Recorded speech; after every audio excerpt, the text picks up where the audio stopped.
Assalomu alaykum do'stlar. Sizlarga hozir qanday qilib omoq tayyorlashni oddiygina, soddagina va qisqa vaqt ichida tushuntirib o'tishga harakat qilaman.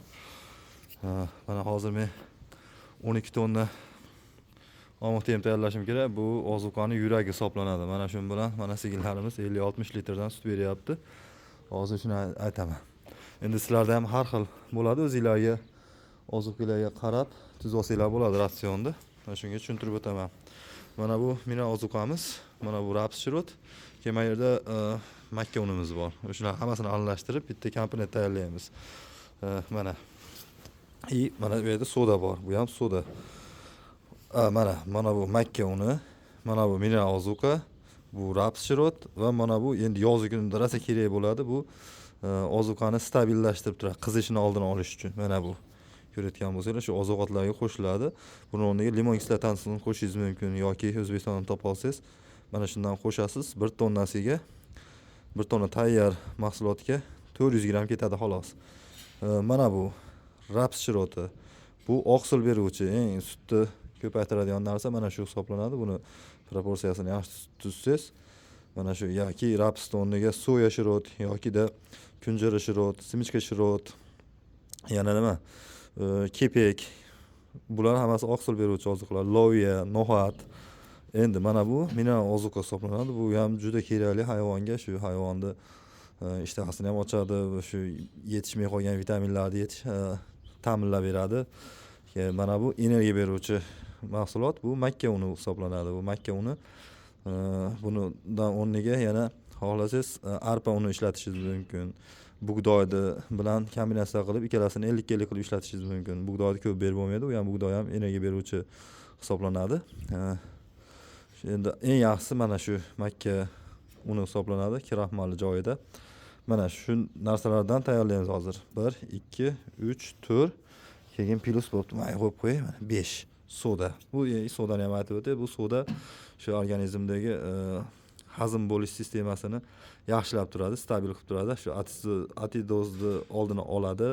O'sha ma'lum miqdorda tez hazm bo'luvchi ozuqalar bo'lsa mahsulotingizda, o'shalarni me'yorlashtirib turadi. Bu ham kerak bo'ladi. Mana shu 5 ta yemdan siz sigiringizga tayyorlab olasizda, hammasini aralashtirasiz. Shunday holatda hammasini aralashtirasiz. Bundan olib, bundan olasizda, hammasini aralashtirib turib, sigiringizga mo'ljallab berasiz. Misol uchun 20 litr sut bermoqchi bo'ladigan bo'lsa, mana shu tayyor ozuqadan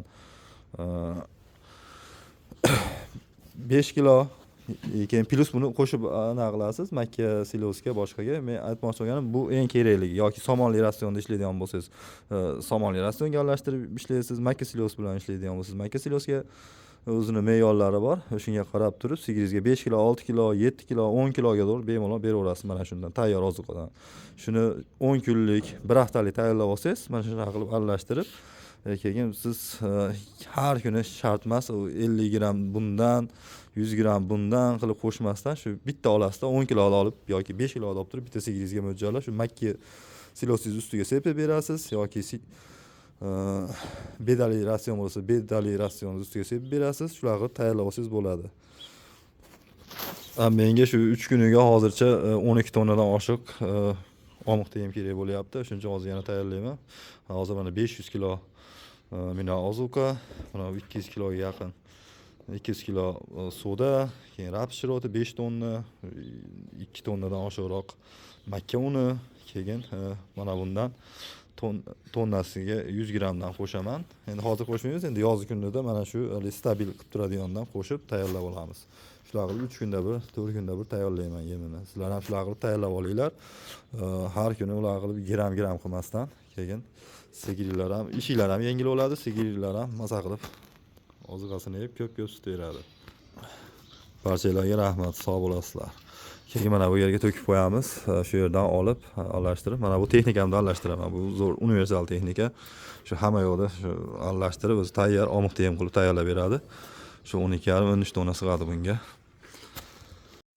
Mana do'stlar, sigirimiz proteyini tayyor bo'ldi, 12 tonna.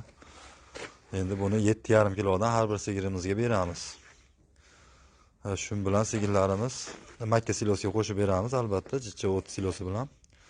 Shu bilan sigirlarimiz ko'rdinglar, 40 litr, 50 litr, 60 litrgacha sut beryapti. Endi ular yana ham ko'proq yeydi bu ozuqani, ana bilmaysiz, lekin o'rtacha qilib o'sha bitta sigirga 7,5 kilodan qilib beriladi. O'rtacha 37 litrdan sut beryapti. Mana shu protein bilan. Endi buni bemalol xohlasangiz shu molingizga o'lchab 6 kilo, 7 kilo qilib beraverasiz. Xohlasangiz qoplab mana deb sigirlar ratsioniga deb sotaverasiz. Mana shu ozuqa bo'ladi.